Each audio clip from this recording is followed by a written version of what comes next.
back to the regularly scheduled, I want to talk about this album episodes, which is not really true because they don't really have a schedule anyway. I just kind of do them when I feel like it.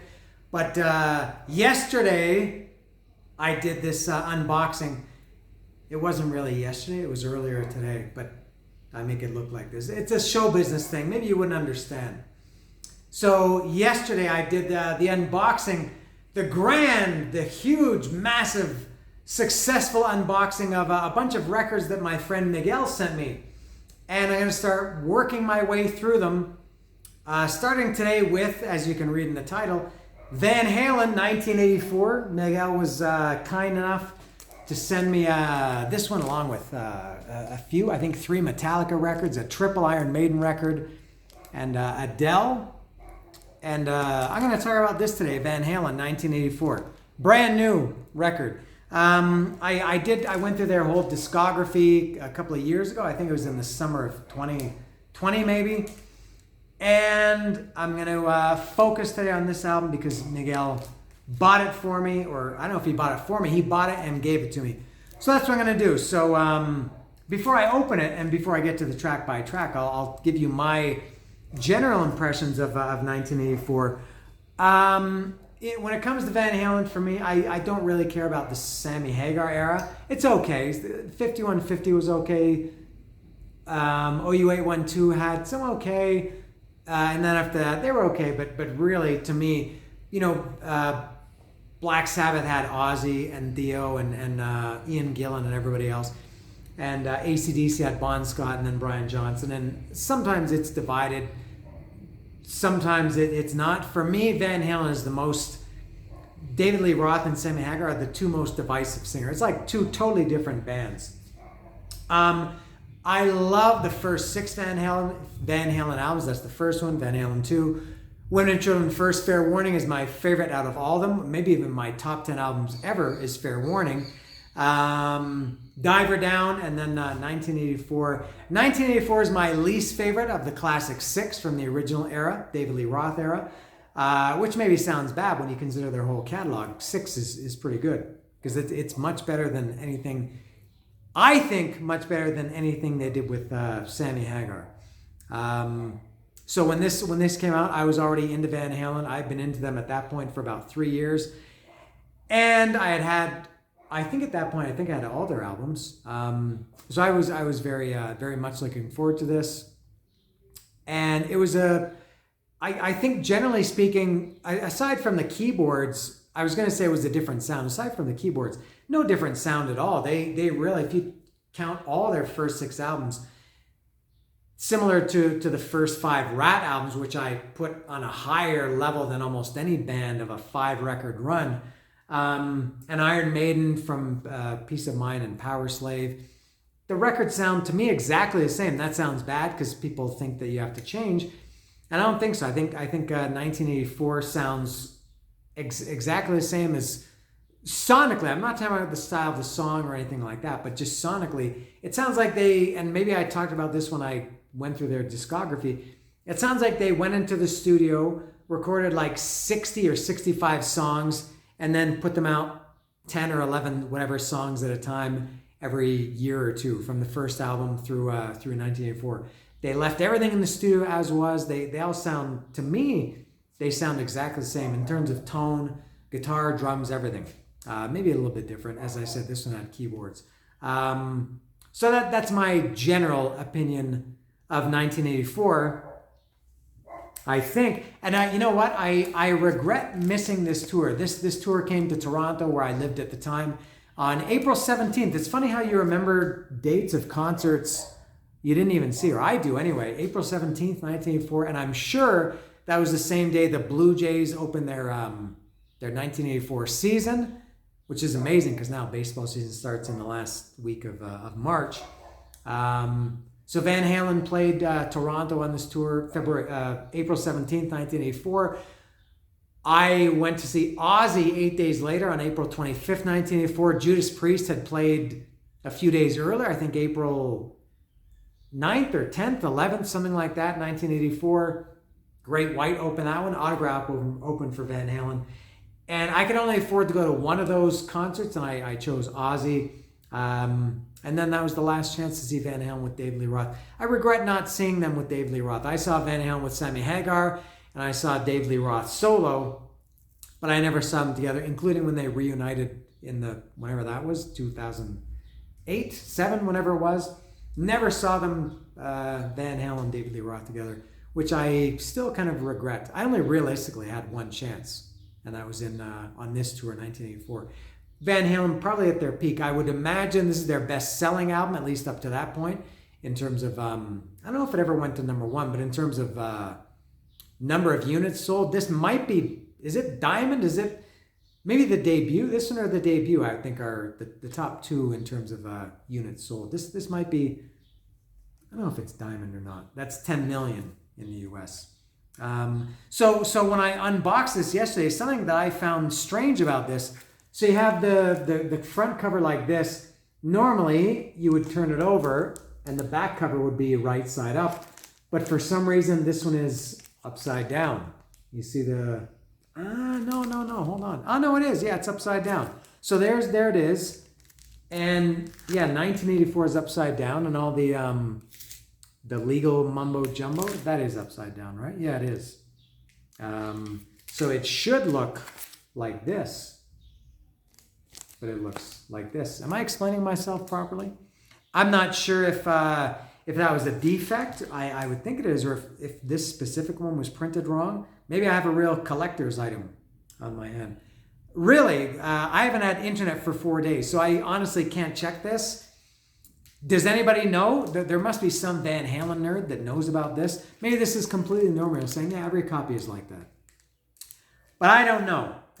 So I will open this right now. No, it seems that no knife required. This is an easy open. No hype sticker. It was just sealed like that. Oh, very nice. It's a nice matte finish.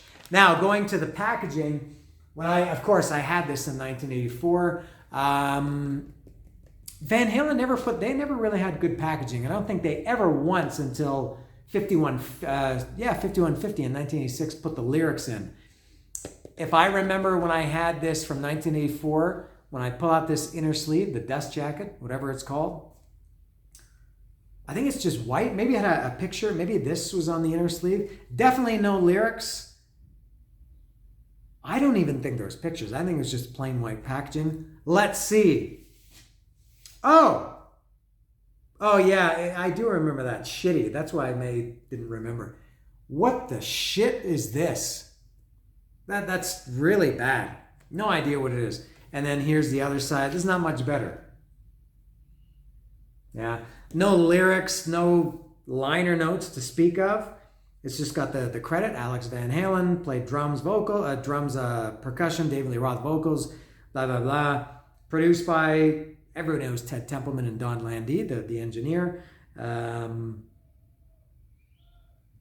That's it. Van Halen personnel, Noel Monk. I read a book of his a few years ago, maybe 3 or 4 years ago, called Running with the Devil. He was their manager, personal manager. Oh, I have it. My bookshelf is here. Where is it? It's somewhere here. Here it is. Here's Noel Monk. It's called, I'm right here.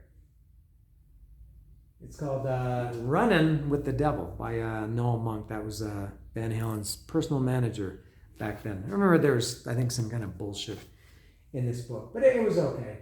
So that's the only credits. It has the band members, the manager, things like that. Really nothing else. No lyrics, nothing. Really bad packaging.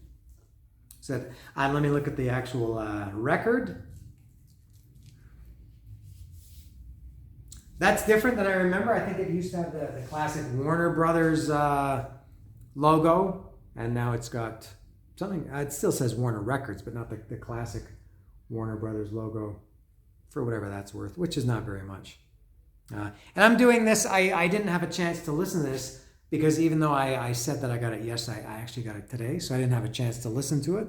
But I know this album very, very well, and I can get through it quite easily, I do believe. So I'll go through track by track. So the first one is 1984, classic filler. I've talked about this a million times. Filler, for me, in my opinion, it's not a song that you personally don't like. It's a song that is literally meant just to fill things like introductions, intros, could be instrumentals, spoken word, things like that. To me, those are filler, and this starts with filler. It's 1984, which really just serves, it's almost not even a track. It serves as an introduction to Jump.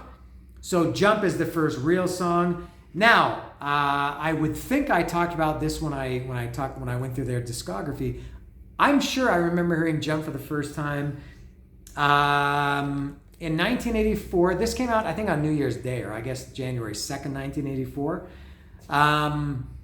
And Jump came on the radio. I used to have a little clock radio, and it was one of these ones with the flip numbers. They were actual physical numbers, not like the red LED lights. The numbers would flip. You could hear them turning. And I used to listen to the radio when I would wake up in the morning. I would turn on, the alarm would wake me up, and I would listen to the AM radio, and they played Jump as I was getting ready to go to school. If I remember, it was the first day after Christmas and vacation. We were going back, so whatever date that was, I'm sure that was the first time I remember hearing Jump. Now, obviously, I've heard it, a million times. I'm sick to death of it. I can't really say anything bad about Jump. I think all along I've thought it was a great song. As I said, maybe tired of it, but I think there's no denying that it was a great song. Amazing video too. I think they only spent like a couple of $1,000 on that video. Very simple. It's just them in a studio or a sound stage or something, just miming along, or maybe they were playing, but they're miming in the video, and David Lee Roth is doing backflips, which was actually reversed. He was doing backflips, but it was reversed in image, something like that. It's a classic song. It's endured. You hear it at sporting events. You hear it everywhere. And I think Jump is a great song. It's very rare, almost maybe even never, that I would put it on, except if I were going to listen to the album. Obviously, I would listen to it. And I think the track listing here, if it's even listed, I think it's out of order. It's not even listed. Look at that on the back. That happened occasionally. No track listing on the back. So the next song, I know this one. It was Panama. Classic Van Halen song. That's another one that obviously was played to death, but there's no denying that Panama that's as good as anything from the 5 albums that came before it. It might be my favorite even on the album. And that video, I love that video. I couldn't get enough of that video at the time. It's got all the is it earmarks or hallmarks of classic Van Halen. It's a good party song. The video is fun. It's just a really fun song. Remember the zzzz with the hair dryer in the video. Panama is excellent. Reach down between my legs and ease the seat back. Classic Van Halen, Panama. Don't mistake being sick of a song and thinking a song sucks. Next is Top Jimmy. Now this is the other one that could possibly be my favorite. Probably Top Jimmy or Panama are my favorites. A friend of mine just the other night went out. No, how does it begin? A friend of mine just the other night went to hear this cool cat go. He said he sang so good that the roof fell in, and he didn't even stop the show. I don't remember the place, but I remember the face. Now everybody's got to know. How does that song go? What's the first? I love the guitar intro on that. It's this clean picking. Some friends of mine just the other night went to hear this cool cat go. They said he sang so good that the roof fell in, and he didn't even stop the show.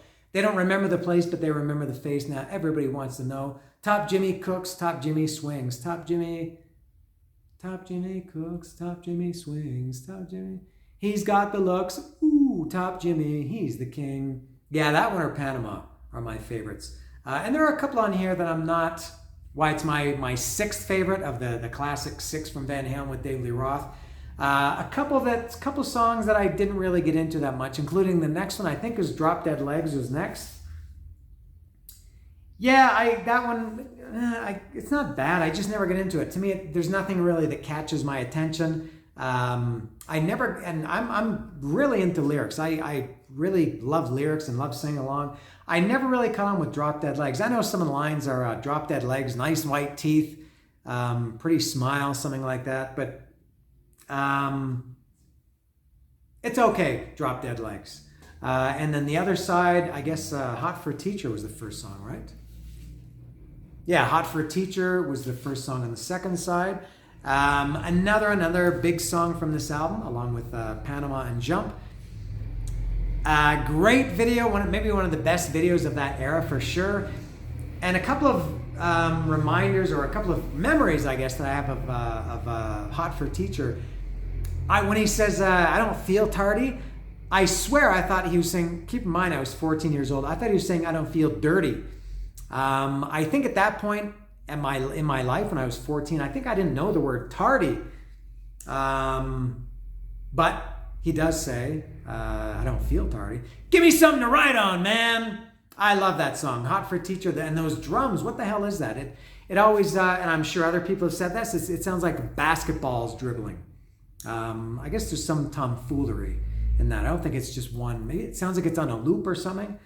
But another one I got a little bit tired of, but Hot for Teacher is more classic Van Halen to go along with Panama. Jump is classic too, but in a different way. I'm talking about classic going back to the 5 albums that came before. 1984. Next, I think, is I'll Wait.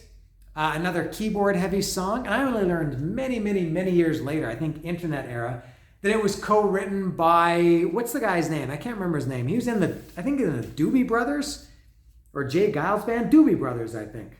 McDonald? What was the guy's name? I'll have to look. He was credited as a co-writer of I'll Wait. There's no credits on there. Are there credits on here? No songwriting credits. I guess that's why I didn't know until many years later. I think his name was Mike McDonald. I think he was from Doobie Brothers. Co-wrote I'll Wait, which is kind of funny because it was, I think it was a single. I remember it being played on the radio a lot, but they never did a video for it. I like that song well enough. Keyboard heavy, but that doesn't bother me too much. I think it's a good song. Good drums in that song. I like them. Next, was it Girl Gone Bad? No, House of Pain, I think, is next. No, it is Girl Gone Bad. Girl Gone Bad is another one like Drop Dead Legs that I just never really got into. Maybe I should listen to this record again and see if anything's changed. But that was one I never got into the lyrics for. So 3 on this one: Drop Dead Legs, Girl Gone Bad, and what's the last song? House of Pain. That was the third one that I never really got into. Probably I like that better. I mean, the best of the 3 that I never really get into. Cool guitar intro for that.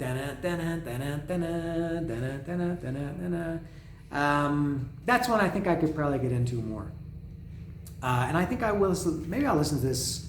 I do have time today since I still don't have internet after almost 4.5 days now. Maybe I will listen to this. While it's still hot and fresh and a little bit juicy and with a really nice fragrance. So that's it for Van Halen 1984. Miguel, thank you again. You've given me lots of material to go through. I'm not sure what I'm going to do next, but I think I am going to be going through Miguel's haul that he sent me. Or I guess it's my haul. I guess, what is it to him? I don't know.